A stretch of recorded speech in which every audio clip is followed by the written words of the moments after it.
하나님 아버지께서 계획하신 창조의 큰 그림은 성경에 빠진 것이 없어요. 큰 그림을 한 번에 볼 수 있는 것은 창세기 1장부터 요한계시록 22장까지를 내가 읽어봐야 알죠. 내가 읽어봐야 하나님 아버지께서 창조하신 거룩한 계획을 올바로 합니다. 그래서 시작이 어떻게 됐고 진행이 어떻게 되고 마지막이 어떻게 마무리가 되는지 성경에 빠진 것이 없어요. 언제든지 하나님의 아버지의 명령이 뭔지 약속이 뭔지를 올바로 알아야 됩니다. 하나님의 아들은 오셔서 하나님의 말씀을 말씀드리라 복수 사용했어요. 말씀드리라. 왜 복수로 사용했냐면 하나님의 말씀들은 약속과 명령이기 때문에 말씀드리라 그렇게 표현했습니다. 그러니까 내가 하나님 말씀을 올바로 깨달으려면 아버지께서 아들에게 명령하신 것이 무언가? 당연한 거 아닙니까? 아들로서 아버지의 거룩한 뜻이 뭔가 하는 것을 너무나 당연한 거예요. 이상한 게 하나도 없어요. 그런데 하나님의 생명책에 그 이름이 기록되어 있는지 안 되어 있는지도 모르고 하나님의 말씀이 뭘 의미하는지도 모르고 그러니까 혼돈에서 벗어나지 못하는 거예요. 생명책에 그 이름이 기록됐다면 하나님 아버지께서 뭐라고 말씀하시는지 하나님 아버지의 말씀을 거역해서는 안 된다는. 거역하는 게 뭐냐? 명령을 거역하는 거거든요. 어떤 경우도 하나님의 아버지께서는 내가 감당할 수 있는 것만 명령하시지 감당할 수 없는 것을 명령하신 것은 한 번도 없어요. 아브라함에게도 내 고향, 친척, 아비집을 떠나서 내가 내게 지시할 땅으로 가라. 아브라함이 감당 못할 게 뭐가 있습니까? 그 명령만 순종하면 되는 거예요. 그러니까 갈대아 우를 떠나서 하란까지 가서 아버지가 죽고 나니까 장자니까 맏아들이니까 아버지가 죽고 나니까 홀가분하게 떠나면 되는데 인정이라는 것 때문에 육신이 항상 그렇잖아요. 인정이라는 게 있잖아요. 애비 없는 조카 롯 그 뭐 애비 없는 조카가 롯만 있습니까?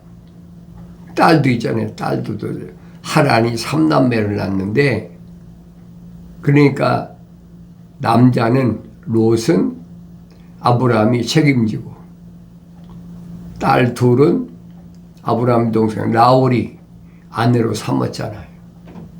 성경에 자세히 기록됐어요.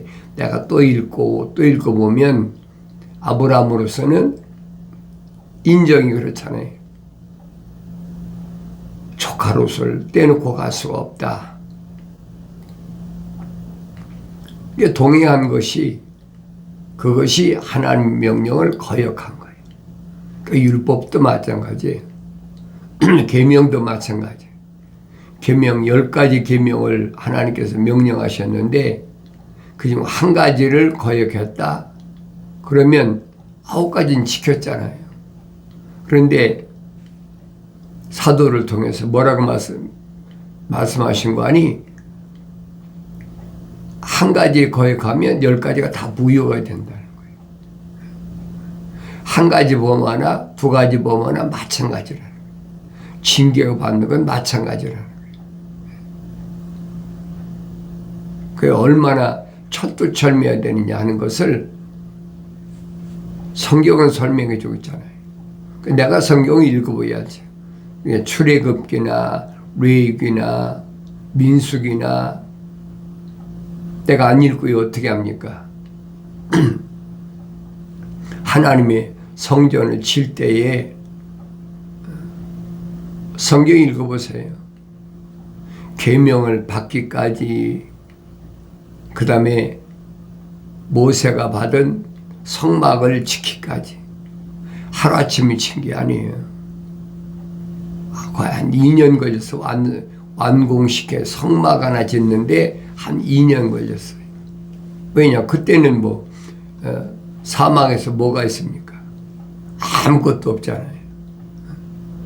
그러나 200만인 되는 이스라엘 백성 중에서는 이미 애굽에서 있을 때 여러 가지 직업을 다 갖고 있었잖아요. 그러니까 그 중에는 별의별 사람들한테. 근데 그 중에서도 성막을 칠 수 있는 독특한 기술자, 부살리엘 같은 사람, 아주 정교한 그런 기술을 가지고 있다. 그런 사람을 하나님께서 특별히 천사를 통해서 지명하잖아요. 성막을 친 거예요. 그럼 2년 동안 성막 짓는데 서로 자기들도 같이 하겠다고 하다 보니까 모세가 명령한 것보다 더 많이 들어왔어요. 모든 물건들이. 그래서 스톱시키잖아요. 그만 가져와라. 그때 성막을 칠 때에 들어가는 그 모든 경비를 요즘 말하면 세금이죠. 여자는 세금 안 냈어요. 남자만 세금 냈지. 남자만 세금 내는데 한 세겔씩. 그러니까 한 세겔씩만 해도 20세 이상이 60만 3,550명인데 60만이면 60만 세겔 아닙니까? 그리고 2년 동안 하나님의 성전을 졌단 말이에요. 사도 바울이 설명하잖아요. 너희 몸이 하나님의 성전인 것과 그렇잖아요. 하나님의 성전을 짓는데 성막을 짓는데 2년이나 걸렸어. 그런데 나는 하루아침에 하나님 말씀 읽지도 않고 하나님 성전이 지어지겠습니까? 어리석은 생각이거든요. 사도 바울이 이런 말을 내가 올바로 깨달아야 돼요. 내가 하나님의 성전으로서 얼마나 갖추고 있나. 200만인이 되는 사람들이 물건을 서로 모세가 명한 물건들을 가져온 것이 물건만 가지고 되는 게 아니잖아요.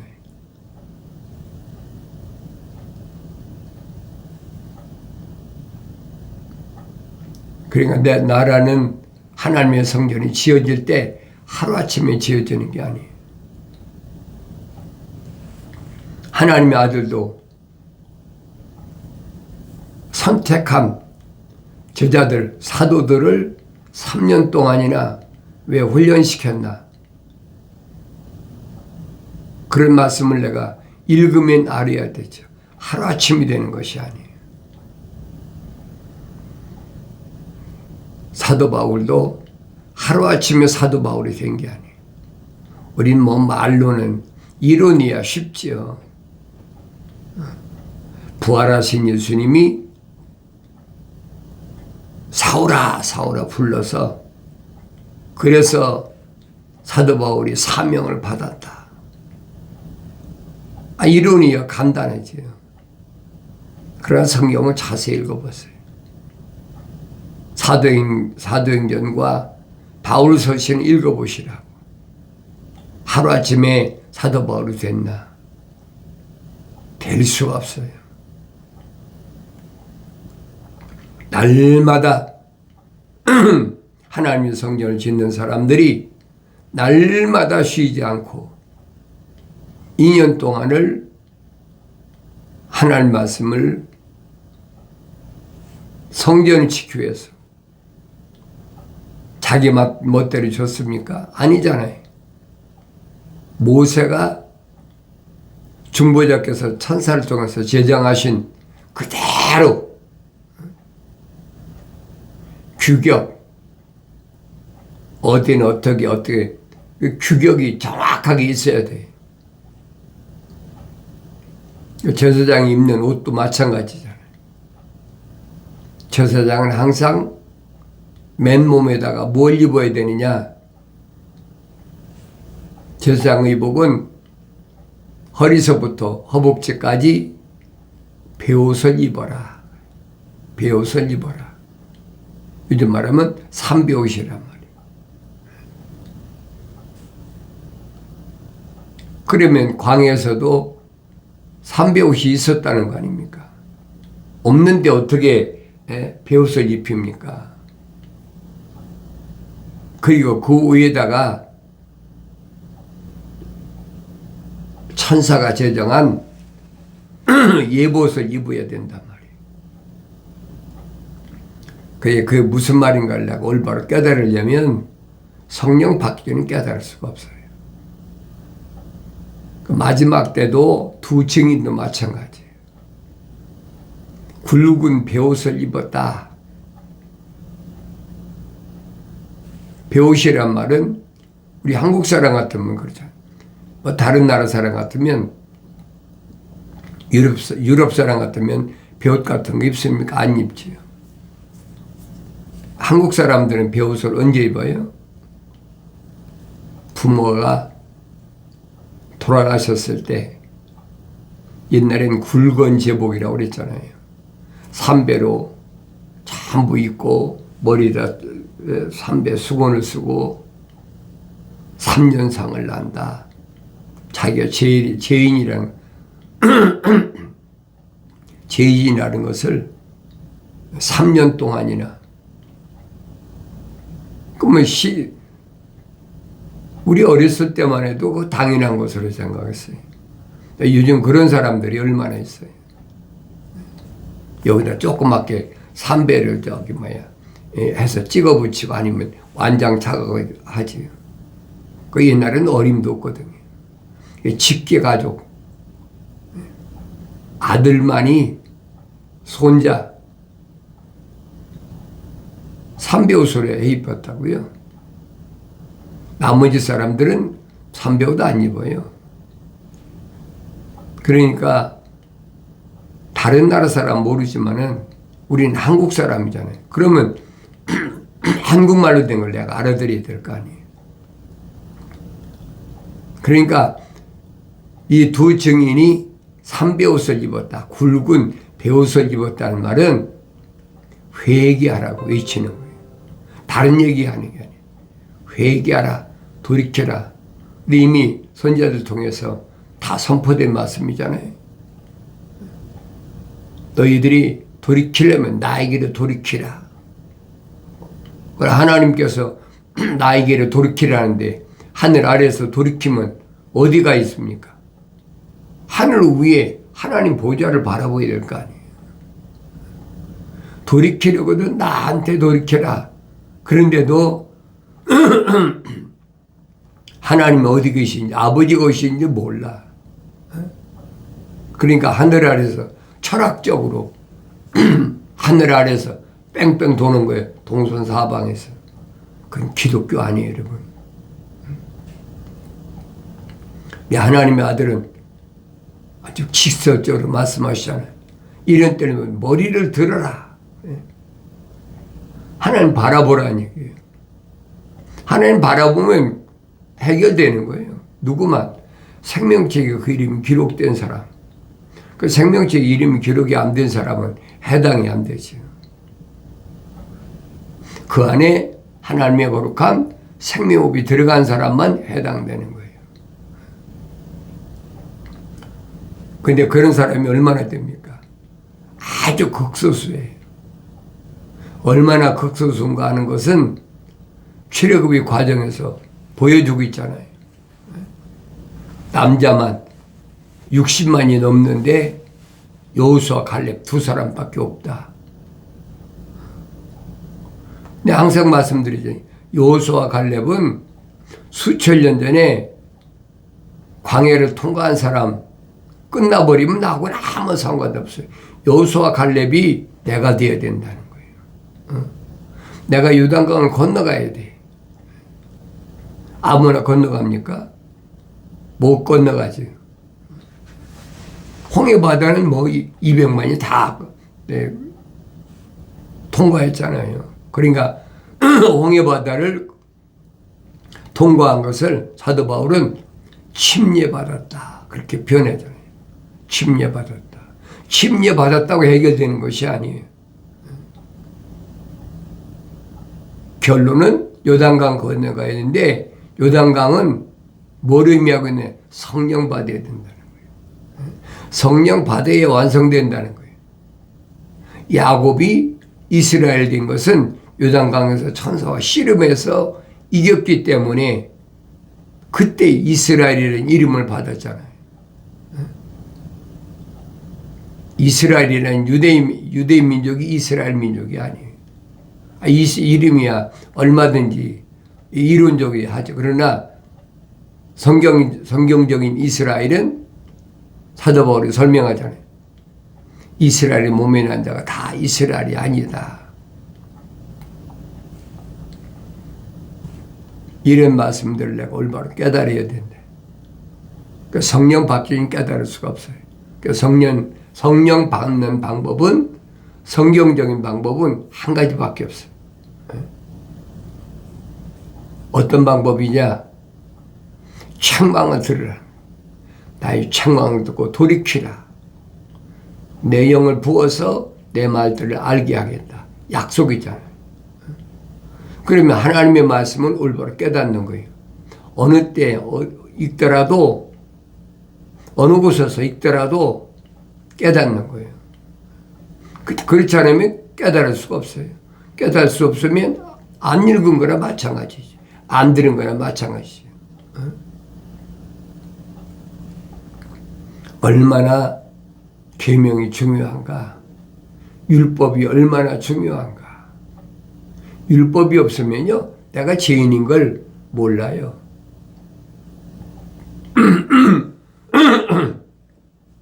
율법이 없을 때도 사도 바울이 설명하잖아요. 율법이 없을 때도 죄가 있었는데 율법이 오므로 인해서 죄가 살아났다. 그렇게 표현하잖아요. 죄를 져도 죄인 줄 아나요? 남을 미워했는데, 형제를 미워했는데, 그게 뭐 살인이라는 걸 압니까? 하나님의 아들이 구약에서는 모세를 통해서 제정하신 말씀은 꼭 사람을 죽여야 되는데 그래 살인이잖아요. 근데 하나님의 아들은 뭐라고 했어요? 형제를 미워하면 살인이라는 거예요. 또 여인을 바라볼 때 음란한 마음만 품어도 나는 이미 간음했느니라. 남의 물건을 바라보고 이미 마음속에 탐심이 있으면 이미 도둑질했다는 거예요. 우리가 일반적으로는 육신적으로 무슨 뭐 사람을 죽여야만이 살인이고 또 뭐 간음을 해야만이 육체적인 어떤 접촉을 해야만이 그래야 간음이고 남의 걸 훔쳐와야 도둑질이고 그렇잖아요. 근데 주님은 그 말씀이 아니에요. 육신적으로 어떤 행위가 나타나기 전에 육신 안에 있는 내가 어떤 마음을 갖고 있느냐는 거예요. 근데 이런 말씀을 내가 성경을 읽어야 알지 성경을 안 읽고 어떻게 합니까? 그러니까 너희가 하나님의 명령에 순종하기를 원한다면 하나님 명령대로 먼저 성경 읽으라는 거예요. 너희는 주의 책을 찾아 읽으라. 찾아 읽으라. 찾아 읽으란 말은 자세히 읽으라. 구석구석을 자세히 읽으라니. 찾아 읽으라. 그러면 이 하나님 말씀은 부족한 것이나 빠진 것이 없다. 다 자기 짝이 있다. 기억하셔야 돼요. 이는 하나님이 명하셨고 하나님 영이 모으셨다 그랬어요. 이제 성령 받지 않으면 하나님 말씀을 알 수가 없어요. 내가 성령 받아야 하나님의 아버지께서 하신 말씀을 내가 알지 성령 안 받고 어떻게 합니까? 근데 성령 받는 방법이 다른 방법이 없어요. 사도들도 책망할 때 유대인들이 우리가 어찌할꼬 형제들이 어찌할꼬 하니까 네 옷을 찢지 말고 마음을 찢어라. 겉에 옷 찢는 게 아니란 말이에요. 네 속에 마음을 찢어라. 그리고 돌이키라는 거예요. 우리 성령이 말씀 듣는 유대인들에게 성령이 임하셨다. 사도 바울도 마찬가지예요. 말씀을 전할 때 생명체 이름이 기록된 사람들은 성령이 받는 거예요. 그게 이방인이든 유대인이든 마찬가지예요. 요한계시록의 7 천둥소리가 그 언어와 민족과 족속과 백성 중에서 예수 십자가 보혈로 제사함 받을 사람이 따로 있다는 게 전 세계적이라는 얘기예요. 항상 말씀드리잖아요. 하나님은 외모를 보시는 하나님이 아니시다. 어떤 언어를 쓰시나 그거 보시는 하나님이 아니시다. 편협하신 하나님이 아니라 하나님은 공평하신 하나님이시다. 그 사람이 이 피부가 하얗든 까맣든 노랗든 안 보신다는 얘기예요. 피부 안에 있는 하나님의 형상을 닮은 그 사람을 찾으시는 거예요. 그 내가 올바로 알아들어야지요. 남자 여자 하나님이 공평하세요. 남자라고 특별히 뭐 근데 하나님의 세계는 뭐 질서의 세계이기 때문에 바울이 그러잖아요. 여자는 1절 모임에서 입을 다물어라. 너희한테는 가르칠 아무 권한을 준 적이 없다는 거예요. 배우려면 네 집에 가서 남편한테 배워라. 일반 사람한테 한 얘기가 아니에요. 부르심을 받은 교회들에게 말씀하죠. 바울이 말한 거지요. 일반 사람들이야 뭐 남존여비 하면서 그런 사상은 파괴해야 된다. 남녀 평등이다. 베레브 소리다. 그건 기독교 아니란 말이에요. 하나님의 세계는 질서의 세계예요. 질서가 무너지면 사탄 마귀가 들어오는 겁니다.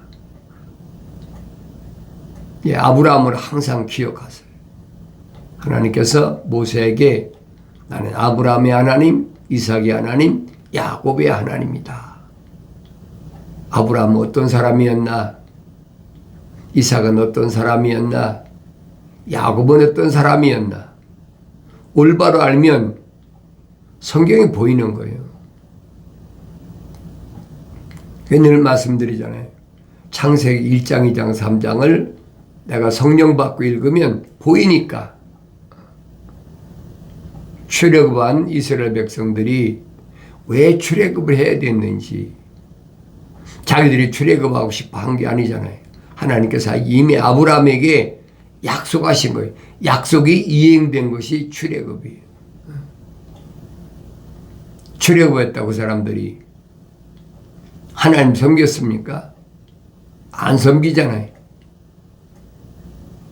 그러면 사사기나 그 다음에 사무엘상 하나, 열왕기상 하나, 역대상 하나 보이잖아요.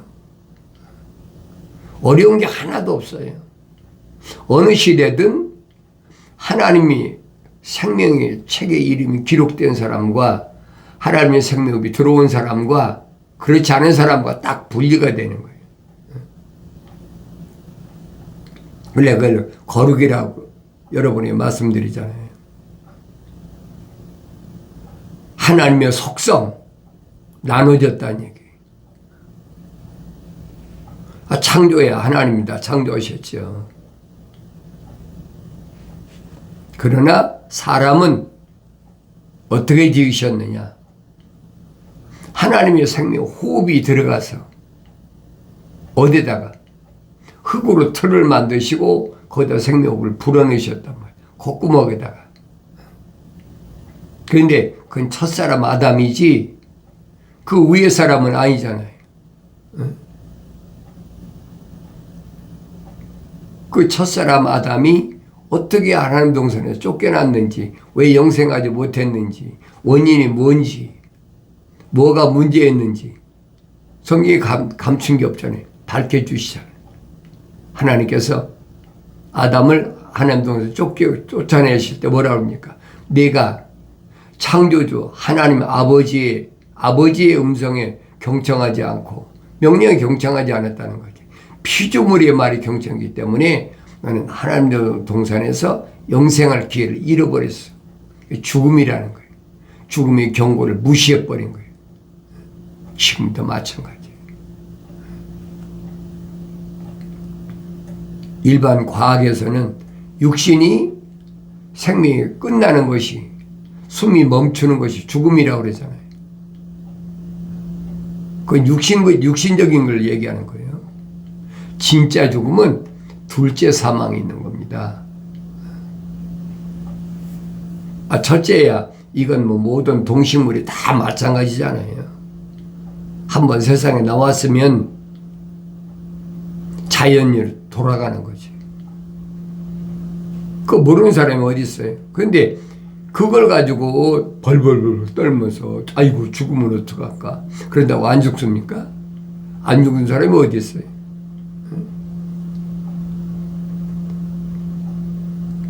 어리석은 거거든요. 진짜 죽음은 벌레도 죽지 않는 불못에 던져지는 거예요. 영원한 불못에.